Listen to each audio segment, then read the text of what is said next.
de anatomia. Hoje nós vamos tratar do sistema respiratório.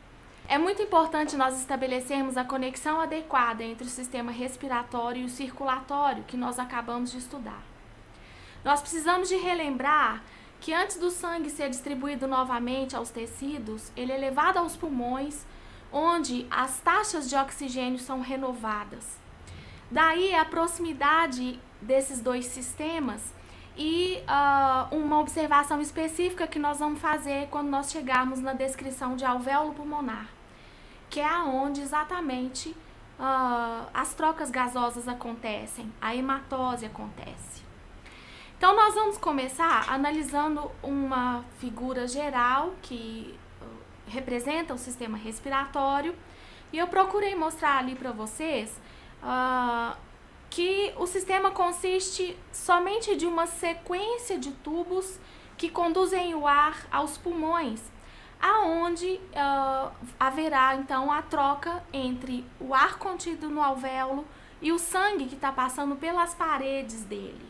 Então, nessa sequência de setas, vocês podem ver o trajeto do ar na inspiração.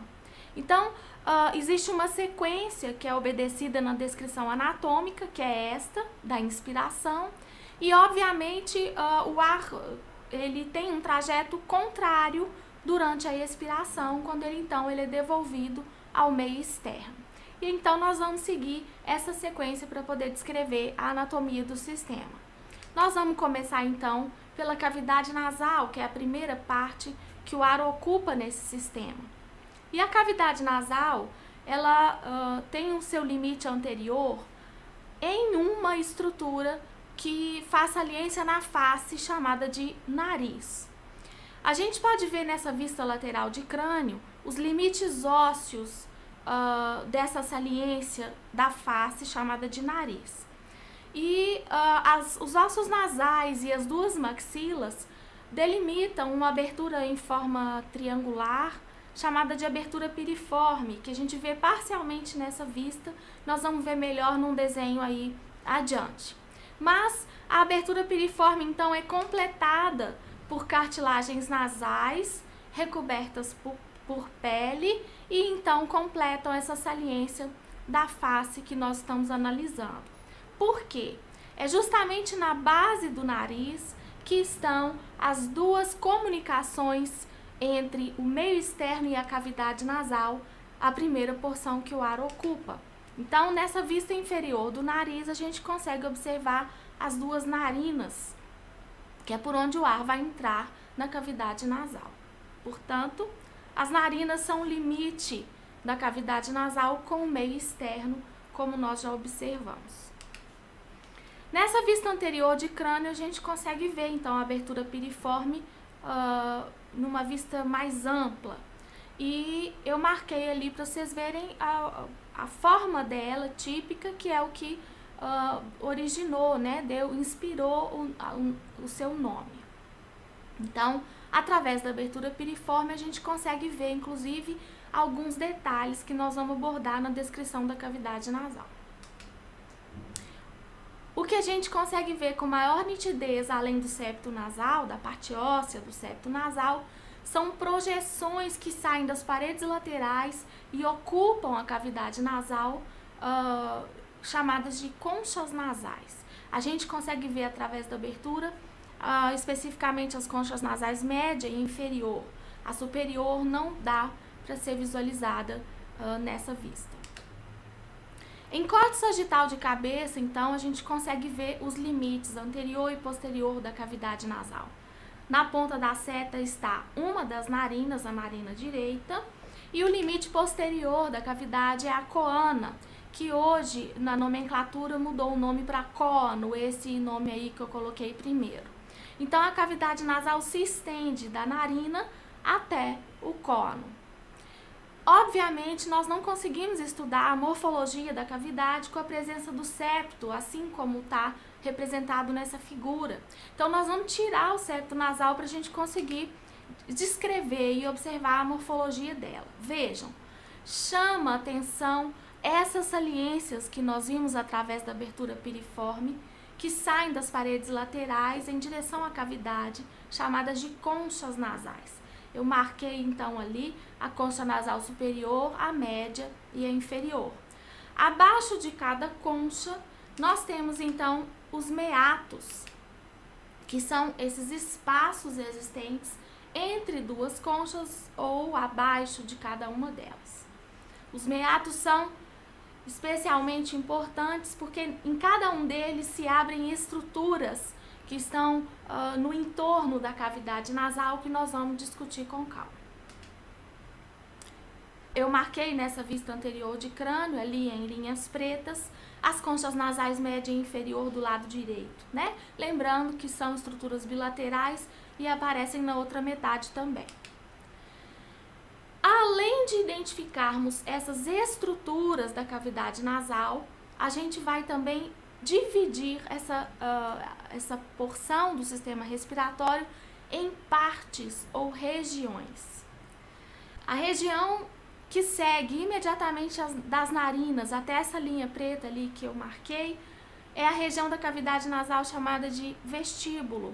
O vestíbulo é a única porção da cavidade nasal revestida por pele, como a pele da face, e provida de pelos, que é um filtro grosseiro para o ar que vai começar a transitar na cavidade nasal. Vejam, através das narinas, nessa foto, a gente pode ver o vestíbulo e os pelos que foram descritos. A região que corresponde à concha nasal superior e a parte correspondente do septo nasal é a chamada região olfatória. A mucosa dessa região é provida de inervação para a olfação. É a única porção da cavidade nasal que tem essa função extra. Além das funções desempenhadas no sistema respiratório, essa porção da cavidade nasal tem função sensorial também, ou seja, é uma das modalidades sensitivas que nos conectam com o ambiente no nosso entorno.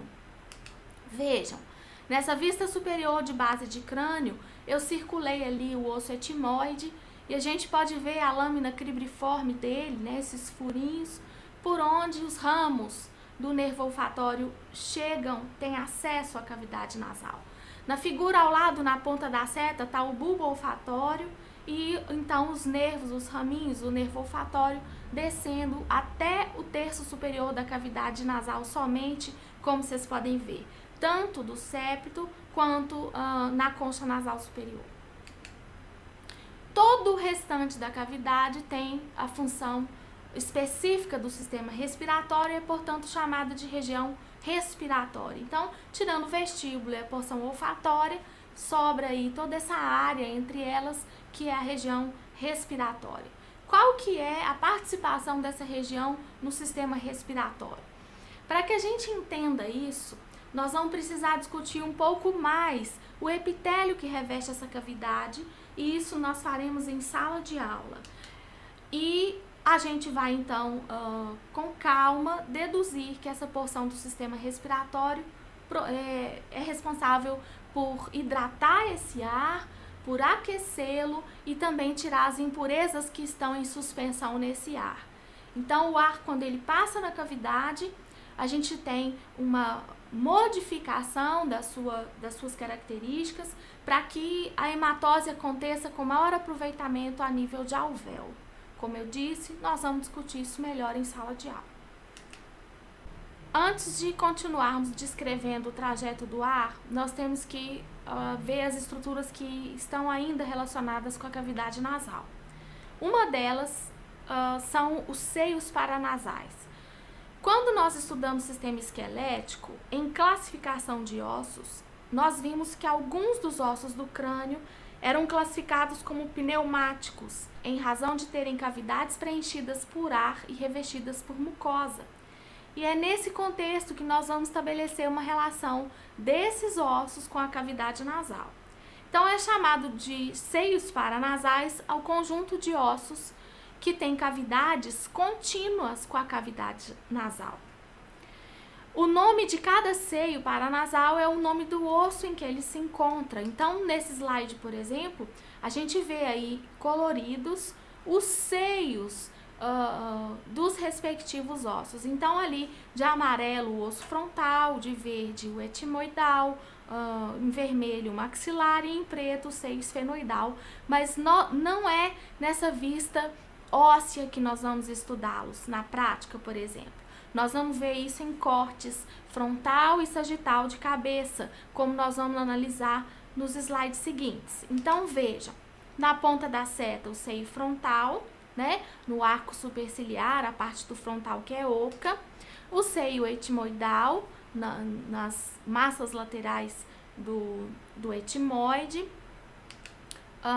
no corpo da maxila, o seio maxilar, né, o maior deles, e o seio esfenoidal, que não conseguimos visualizar nessa vista anterior, em corte frontal.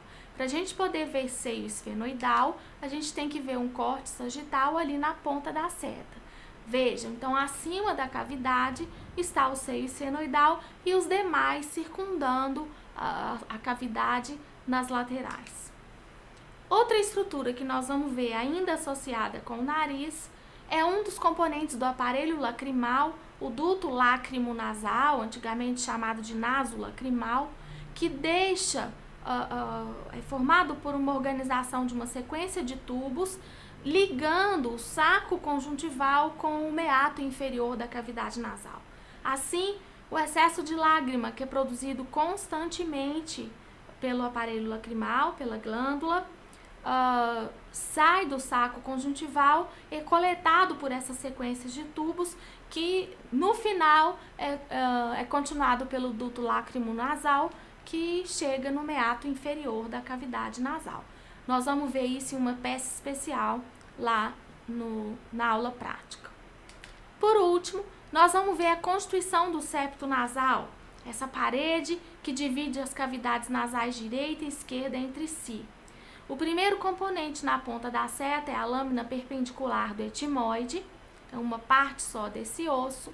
Nós temos também uma contribuição importante do osso vômer e a parte anterior do septo, para que ele se mova junto com o nariz, com essa saliência da face, a gente tem a cartilagem do septo nasal. Nós precisamos chamar a atenção para o fato de que as duas superfícies desse septo são revestidas de mucosa, assim como o restante da extensão da cavidade nasal, exceto o vestíbulo, como nós já dissemos. A próxima parte do trajeto do ar, seguindo a cavidade nasal, é a faringe. Em sala de aula, eu quero organizar com vocês as diferenças importantes existentes entre faringe e laringe, uma vez que os dois tubos fazem parte do trajeto do ar e têm ortografia muito parecida, então num primeiro momento nós confundimos esses dois tubos, mas continuando a cavidade nasal, o ar passa a ocupar então a faringe.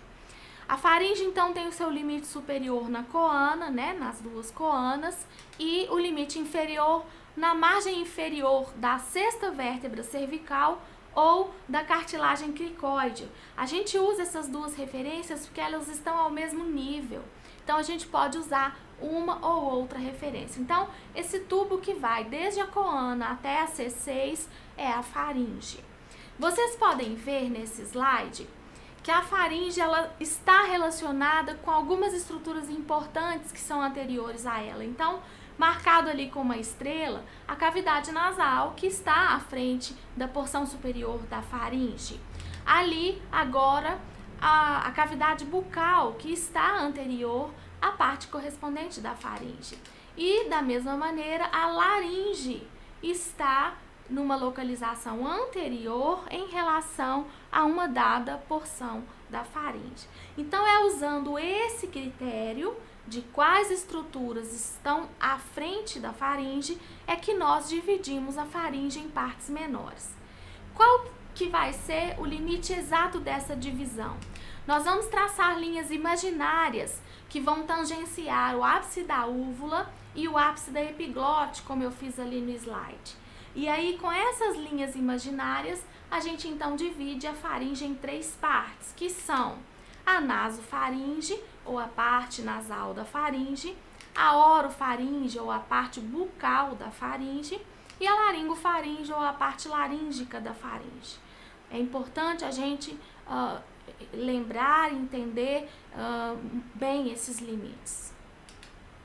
Nós só vamos ver detalhes específicos da nasofaringe, alguns que nos interessam. Chama a atenção numa peça fresca, por exemplo, numa hemicabeça natural, uma saliência curva na parede lateral da nasofaringe, chamada de toro tubário. Até pouco tempo esse termo não tinha sido traduzido e chamava-se torus tubal. Por que o toro tubário é nossa referência? Porque ele circunda uma estrutura que é importante para a nossa análise, o ósteo faríngeo da tuba auditiva. Essa abertura é a desembocadura de um tubo que liga a orelha média com a nasofaringe e que nós vamos analisar especificamente no estudo de orelha, que nós vamos fazer um pouco mais para frente. A última estrutura de nasofaringe que nós vamos ver é a tonsila faríngea, uma outra estrutura constituída de tecido linfóide presente no teto da nasofaringe. Ali vocês podem ver na ponta da seta o aspecto apresentado por uma tonsila faríngea normal. Eu quero discutir com vocês em sala alguns aspectos clínicos em relação a isso. A próxima porção que o ar ocupa é a laringe. E aí nós vamos então estabelecer o limite entre faringe e laringe, ou seja, através de qual estrutura que o ar deixa a faringe, especificamente a parte laríngica da faringe, para então ocupar a laringe. Essa estrutura é chamada de ádito da laringe, que eu marquei ali no slide com essa linha preta. Nessa vista medial de um corte sagital de cabeça, a gente consegue ver a laringe, uma hemilaringe, e eu marquei também em preto o mesmo ádito da laringe para vocês poderem estabelecer essa visão espacial. Então, o limite superior da laringe é o próprio ádito da laringe e o limite inferior dela é a margem inferior da cartilagem cricóidea. Nós podemos, então, fazer a importante observação agora de que faringe e laringe terminam à mesma altura. As estruturas que marcam o fim da faringe podem ser usadas também como referência para a gente delimitar o fim, o limite inferior da laringe. Para a gente poder entender aspectos funcionais da laringe, dividir ela em partes menores, fazer as análises que nós precisamos, é necessário que nós identifiquemos algumas estruturas na sua parede. A primeira estrutura que nós vamos ver é o ventrículo da laringe, uma cavidade bem profunda, bem evidente, principalmente numa laringe natural, como nós vamos ver em prática. Acima do ventrículo da laringe, eu tenho a prega vestibular e abaixo do ventrículo da laringe eu tenho a prega vocal. Como nós estamos vendo nesse slide aí, uma hemilaringe direita, as mesmas estruturas que a gente identificou aparecem na outra metade. Então, eu tenho duas pregas vestibulares, dois ventrículos da laringe e duas pregas vocais na laringe como um todo. E aí, a gente pode usar essas estruturas agora para dividir a laringe em regiões ou em partes menores. A região que vai do ádito da laringe até a prega vestibular é chamada de vestíbulo da laringe. Quando nós formos analisar no sistema digestório o reflexo de deglutição e os mecanismos que impedem que o ar transite nas vias aéreas exclusivas enquanto a gente está deglutindo, nós vamos chamar a atenção para o importante papel que o vestíbulo da laringe tem. A região compreendida entre a prega vestibular e a vocal, essa faixa que eu marquei aí no slide, é chamada de glote. Glote, portanto, é uma região da laringe, ao contrário do que muitas pessoas acham. Glote não é uma estrutura, glote é um lugar e, obviamente, esse lugar é importante clinicamente, ele aloja estruturas que são importantes funcionalmente para essa laringe também. A região que fica abaixo da prega vocal e que se estende até o término da laringe, ou seja, até a margem inferior da cartilagem cricoide, é chamada de cavidade infraglótica. Então, nesse corte frontal de laringe em vista posterior, a gente pode ver aí, ó, colorido de roxo, o vestíbulo da laringe. Essa faixa verde é a glote e a região rosa é a cavidade infraglótica. Um importante conceito que nós vamos ver agora é um conceito funcional que analisa a distância existente entre as pregas vocal direita e esquerda. Essa distância, que é variável enquanto nós estamos falando, enquanto a laringe está funcionando, é chamada de rima da glote. Cada um dos sons produzidos por esse órgão de fonação é consequência, é resultado de uma distância específica entre pregas vocais no plano mediano, como nós podemos ver nessas ilustrações. Então, através de um espéculo introduzido através da boca e visualizando pelo ádito da laringe as pregas vocais, a gente pode ver que cada uma das figuras mantém uma distância diferente entre as pregas vocais de cada lado. Então, é importante a movimentação das pregas vocais que produzem o som em condições normais. Portanto, a rima da glote é a distância que é variável e que a gente observa alterar em cada um dos sons produzidos pela laringe. A última coisa que nós vamos ver de laringe é o seu esqueleto cartilaginoso. O primeiro componente do esqueleto é a cartilagem tireoidea, bastante evidente no pescoço e mais saliente em pescoços masculinos. É o que a gente vê proeminente na face anterior do pescoço, chamada de proeminência laríngea. Então, a cartilagem tireoide, aí marcada no slide com uma estrela. Abaixo dela, a cartilagem cricoidea, aquela que nós usamos de referência para limite inferior tanto de faringe quanto de laringe. E a cartilagem cricoide, ela tem uma morfologia curiosa, porque, como vocês podem ver aí nessa vista anterior da laringe, ela é muito curtinha na frente, mas vejam, posteriormente ela é bastante alta, a extensão, o comprimento dela é bem diferente nas suas faces anterior e posterior. Então, nesse desenho aí, na vista anterior, olha, a gente tem essa representação. Ela é a única cartilagem que é circular, porque a gente vai ver que é um padrão que vai ser mantido a partir dela em diante no trajeto. Elas são cartilagens mais circulares. E nessa vista lateral a gente também observa o que eu chamei atenção. Na frente ela é curta e atrás a cartilagem cricoide é bem alta.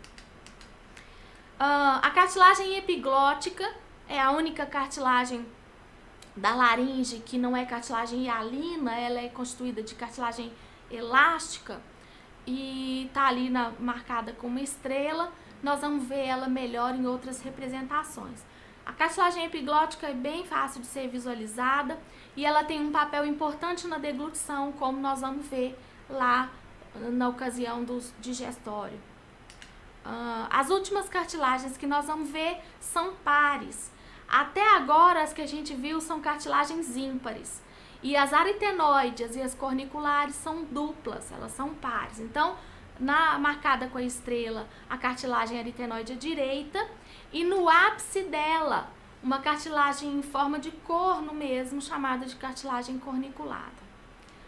Essas duas últimas estão diretamente envolvidas com a função mecânica de prega, com a movimentação delas. A próxima parte que o ar transita é a traqueia. E a gente tem nesse slide uma representação de um bloco inteiro de tubos que são exclusivos para a condução do ar. Então eu marquei ali com as linhas pretas os limites da traqueia. Mas olha, acima dela nós temos a laringe e a partir da bifurcação da traqueia eu tenho os brônquios. Então, nesse bloco inteiro, a gente pode chamar a atenção para um aspecto morfológico muito importante. A partir do momento que os tubos passam a ser exclusivos para o ar, eles ganham essa organização típica de terem cartilagens intercaladas com partes moles. Assim, a gente ganha duas características que são muito importantes para a função desses tubos. As partes cartilaginosas vão dar a resistência necessária para que o ar passe sem ter nenhum atrito, sem ter nenhum empecilho. E as partes moles fornecem a mobilidade necessária para o tubo junto com as estruturas vizinhas ou mesmo com o segmento onde ele se encontra. Então, a traqueia inicia na margem inferior da cricoide, marcada ali na linha preta de cima, e ela termina assim que ela bifurca. Existe uma estrutura de referência na luz, né? Internamente à traqueia, a gente vê uma quilha chamada de carina, que marca essa divisão da traqueia em brônquios, portanto, o seu término. A traqueia e os brônquios, além de manterem esse padrão de organização que nós chamamos atenção, a gente tem uma peculiaridade, que é o fato da parte cartilaginosa não ser completa, não ser feita de anel completo. Elas são semi-anéis de cartilagem, continuam sendo interpostas com partes moles, mas a parte cartilaginosa é ausente na face posterior. E nós vamos analisar isso em sala, nós vamos discutir isso com mais detalhe. Então, a constituição da traqueia e dos brônquios é feita por semi-anéis cartilaginosos intercalados com partes moles. Assim que a traqueia bifurca, nós temos os chamados brônquios principais. Vejam, o brônquio principal direito é bem mais curto e calibroso que o esquerdo. Nós também vamos discutir consequências disso e aspectos clínicos relevantes em sala. Cada brônquio principal se divide num número diferente de brônquios lobares, em razão da diferença anatômica que nós observamos no pulmão direito e esquerdo. Vejam, essas são as vistas laterais do pulmão direito e esquerdo. Os dois possuem um sulco profundo que divide ele completamente, e esse sulco profundo é chamado de fissura oblíqua. Mas somente o pulmão direito possui uma fissura horizontal. Isso implica no número de lobos diferentes observados no pulmão direito em relação ao pulmão esquerdo. Então, o pulmão direito tem 3 lobos, um lobo superior, um médio e um inferior, e o pulmão esquerdo só tem 2 lobos, chamados de lobo superior e inferior. Então, em razão disso, o brônquio principal direito se divide em 3 brônquios lobares, e o brônquio principal esquerdo se divide somente em 2 brônquios lobares. A gente pode ver nessa representação onde o coração foi retirado que os brônquios principais de cada lado vão se dividindo já em brônquios lobares para poder entrar em cada um dos pulmões. Cada brônquio lobar, por sua vez, se divide num número variável de brônquios segmentares. Eu marquei alguns deles aí no slide na ponta das setas, mas todas essas divisões finais, esses cotos aí que foram seccionados, representam os chamados brônquios segmentares. Nós não vamos abordar essa análise, mas eu quero só explicar para vocês a origem do nome brônquio segmentar. Cada porção dessa colorida do pulmão é um segmento broncopulmonar. O que significa isso? Está colorido de uma mesma cor um conjunto de alvéolos que recebe ar de um mesmo brônquio segmentar e é irrigado e inervado por um mesmo vaso e nervo.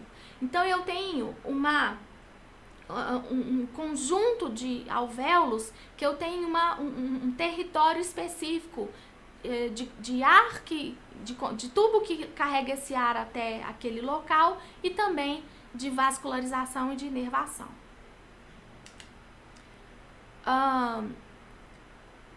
Nós só vamos analisar em aula prática até brônquio segmentar.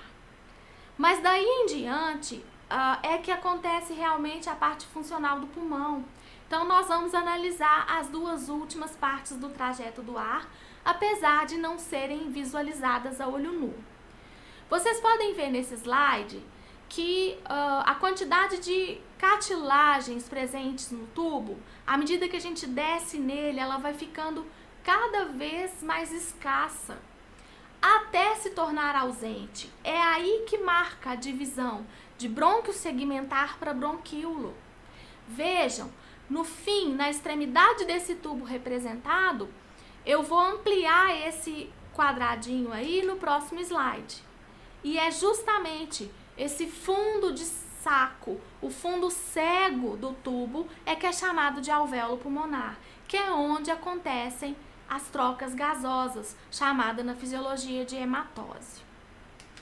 É muito importante que a gente faça conexão dessa irrigação de alvéolo com a circulação do sangue no coração que nós estudamos na aula passada. Na ponta da seta está um ramo terminal de uma das artérias pulmonares que saiu do ventrículo direito do coração, né? Bifurcação do tronco pulmonar que saiu do ventrículo direito do coração. Então, é essa arteríola que vai se tornar uma rede capilar na parede do alvéolo para então já compor a drenagem desse sangue do alvéolo, que são feitos pelas vênulas pulmonares que eu marquei aí nas setas. Essas vênulas serão afluentes das veias pulmonares que chegam no átrio esquerdo do coração. Então é muito importante nós estabelecermos essa conexão entre o circulatório e o respiratório. A última coisa que nós vamos estudar são os pulmões. A gente vê nesse raio-x toda essa região escura corresponde aos dois órgãos. E nesse desenho pequeno aí ao lado, eu chamo a atenção para o fato dos pulmões ocuparem toda a extensão da cavidade, até bem próxima à coluna, as margens posteriores dos dois pulmões. O pulmão tem a forma de um cone e a gente nomeia realmente a região inferior do pulmão de base e a sua ponta superior de ápice. Nós também vamos identificar as superfícies do órgão. E assim como nós fizemos com o coração, o nome da face é o nome da estrutura vizinha. A face diafragmática, que está marcada com uma estrela aí no slide, é a superfície do pulmão que está apoiada no músculo diafragma, como mostra nesse slide. Portanto, é a face inferior do órgão. A face mediastinal corresponde à face medial do pulmão e é o principal limitante daquela região chamada de mediastino que nós discutimos no circulatório. A face costal é a face do pulmão que vai desde a frente até a região posterior, relacionado com as costelas, né? Então é todo o restante da superfície do órgão. A gente vê nessa vista lateral de pulmão esquerdo até as marcas, as impressões costais que só são obtidas em pulmões que foram formolizados no interior do tórax. Um pulmão natural, um pulmão de vivente, ele não possui essas marcas, mas é bom porque fica evidente num pulmão formolizado a relação que ele mantém com a face interna das costelas. Cada uma dessas faces é limitada por margens ou bordas. A borda inferior, então, limita a face diafragmática. A borda anterior, que é bem mais fina que a posterior, vocês vão ver isso no pulmão natural, na aula prática, isola a face mediastinal da face costal e a borda posterior isola as mesmas duas faces. A margem anterior e posterior se encontram no ápice do pulmão. Na face mediastinal do pulmão, a gente encontra uma região em forma de gota ou de raquete chamada de hilo do pulmão. O hilo aloja importantes estruturas que estão relacionadas com o pulmão. Então, a gente vai encontrar no hilo uma artéria pulmonar, um brônquio, né, dependendo do nível do corte, ou principal ou lobar, e as veias pulmonares, além de vasos linfáticos e nervos, que nós não podemos nunca deixar de citar em elementos de raiz ou conjuntos de pedículos. E então nós podemos estabelecer a diferença, que critérios que nós podemos usar para diferenciar o pulmão direito e o esquerdo.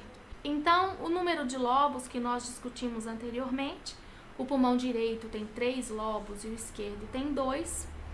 A borda anterior é uma ótima referência na prática, ela é muito mais aguçada, ela é fininha em relação à borda posterior, e a organização dos elementos da raiz do pulmão. Vejam, mesmo sem olhar o número de lobos, nós conseguimos, somente pelo hilo, determinar de que lado o pulmão pertence. Vejam, nos 2 pulmões, a gente percebe que as veias são inferiores, ou seja, a diferença não está na posição das veias. Mas vejam, no pulmão direito, a artéria pulmonar e brônquio estão alinhados na horizontal. Veja o que acontece no pulmão esquerdo. A artéria é superior e o brônquio é médio. Então, essa diferença é bastante importante para a gente estabelecer a localização do pulmão. A última coisa que a gente vai falar é da membrana serosa que reveste o pulmão, a pleura. A pleura, ao contrário do pericárdio, ela é uma membrana contínua. O pericárdio nós vimos que era organizado em 3 camadas concêntricas. A pleura não, é uma membrana única, mas apesar dessa característica, ela é dividida também em visceral e parietal. Por quê? Aí nesse slide nós podemos ver em laranja a pleura visceral. E vocês podem ver que ao nível do hilo, ela se destaca do órgão e passa a revestir a cavidade. Portanto, então, passando a ser chamada de pleura parietal. Então, a pleura visceral mais próxima da víscera e a parietal revestindo a cavidade onde o pulmão está. A última coisa que a gente vai ver, que é um dos itens do roteiro de prática, são os vasos e nervo que ocupam o espaço intercostal na cavidade torácica. Todos eles ganham o adjetivo de intercostal. E eu tenho uma organização que se repete em todos os indivíduos, ou seja, se soubermos a teoria de organização crânio-caudal desses elementos, a gente tem mais facilidade de identificar esse feixe, por exemplo, num cadáver que não é colorido de vermelho, azul e amarelo. Então, a estrutura mais superior do espaço intercostal é sempre a veia intercostal. A estrutura média é a artéria intercostal, a artéria intercostal posterior, que é ramo direto da artéria aorta torácica. E a estrutura mais inferior dos elementos do espaço é o nervo intercostal. Nervo intercostal é somente um nome específico que os nervos espinais ganham entre as costelas, por esse trajeto típico e particular. Eu espero que vocês tenham aproveitado e a gente se vê na próxima aula. Bons estudos!